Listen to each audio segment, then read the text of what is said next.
ako. Gus? Magpapaliwanag ako. Kaya pala ang dami mong alam tungkol sa akin. Fiona, sandali! Halikan mo na ako. Ano? Para maligtas sa mga kaibigan mo. Padaanin mo nga ako. Alam mo na dahil sa isang halik, maayos ang lahat ng problema, di ba?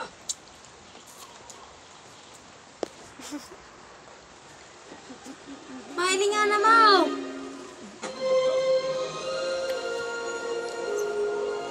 Balik ka man dyan! Dali ka man dyan.